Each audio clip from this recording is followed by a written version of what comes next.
Vernon Jones. Originally, Vernon Jones was running for governor of Georgia, and he was in that testy runoff with or primary with David Perdue.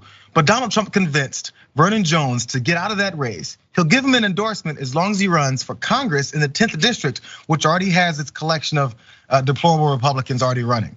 Vernon Jones obliged. He said, "I'll take a Donald Trump endorsement. I'll jump out of the gubernatorial race." Now he's in the 10th district, where all of these Republicans don't want to see his ass there at all.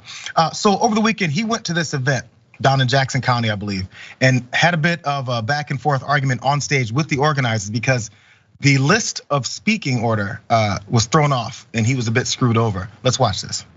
Greg, I want to say this. Go ahead. In all fairness, I want to say to people here, I came here because I'm sincere. I came here because I'm a fighter. I came here to earn your support. But I'm not going to be subjected to politics. Now, I was selected to be the second person. Mike Collins was supposed to go first. And you're all now trying to change. Let me finish. I'm gonna finish this real quick, Vernon. No, I'm gonna finish this real quick. This is my event. You're here as a guest. So they don't want me to tell y'all the You are truth. here as a guest, sir. You're gonna listen to what I'm gonna say. I'm an hour and a half behind. I'm not making a dollar. Everybody's here because they want to watch people speak. Give your stuff. Let's go.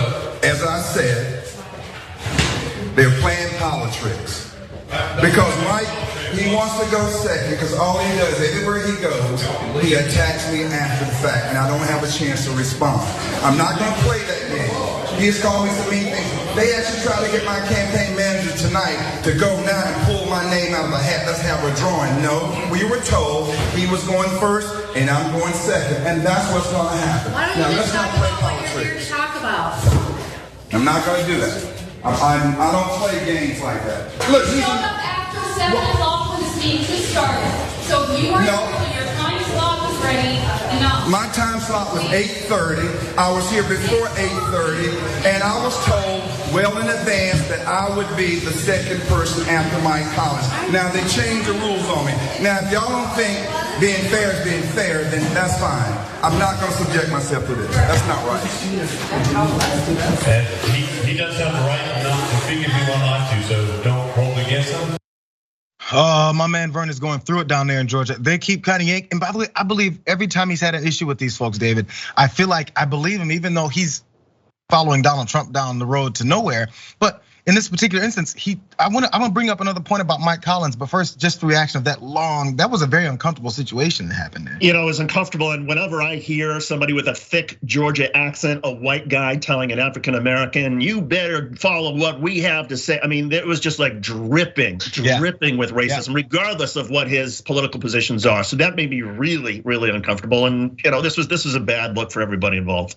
Yeah, and I wonder to which degree this may garner some more attention for Vernon down there, or even they see his plight, what's going on. But again, man, you follow Donald Trump. Donald Trump doesn't care what Vernon Jones has to go through in this race. He's like, I need you out of there so I can put David Perdue in position to attack Brian Kemp over my election fraud conspiracies. That's all it is. Now, by the way, you mentioned the potential dripping, and I noticed that too. It's the first you hear, like, what you're gonna do now, Vernon, is talk. I was like, whoa, you ain't gonna do that around here, boy. He didn't say boy. But anyway, I hear that coming next. So at one point he did mention Mike Collins. I'm sorry, Mike Collins is one of the bigger names that's running in this race in the 10th district. This is an ad that Mike Collins put out about Vernon Jones, and this is who Mike Collins, who he mentioned, is always coming after him, speaking and dogging him out. This is the ad Mike Collins put out. What do you get when you cross a con man, a carpetbagger, and a Democrat with a rap sheet? You get Vernon Jones. Vernon Jones is a lifelong Democrat and career politician from DeKalb County. The same Vernon Jones accused of rape. The Vernon Jones accused of pushing a Republican county official. The Vernon Jones arrested for brandishing a firearm. The Vernon Jones guilty of campaign finance violations. The Vernon Jones investigated by a grand jury for misusing money on a personal security detail. The Vernon Jones who voted against a police pay increase and pro-life legislation. The Vernon Jones who embraced Barack Obama. The Vernon Jones found guilty of workplace hostility and reverse racism against white employees. The Vernon Jones who assaulted a widow. The Vernon Jones who a special grand jury said he was part of a culture of incompetence, fraud, and cronyism. Scandal-plagued Vernon Jones has been running for office as a Democrat since 1990. He's a lot of things: con man, charlatan, chameleon, criminal, but he's no conservative. God. That's what they think of Vernon Jones, David. Last thought. Wow, that's one of the most brutal ads I think I've seen in a long time, and it just goes to show. I mean, politics is not beanbag, but that's character assassination times infinity. And if Vernon Jones, if any of that is true, Vernon Jones should have never even run in this race. Even if a fraction of it is true, I mean, he's toast. It's just sad that his opponents, Doug Collins, felt the need to have to sort of, to annihilate him like this. We'll see where he goes next. Man, like I said, Vernon Jones has the worst direction, I think, because he's following Trump. But man, 10% of me feels sorry for him that he walked into this and didn't know what he's getting himself into. You know what's going on. That's what they think about you. Just leave it that way.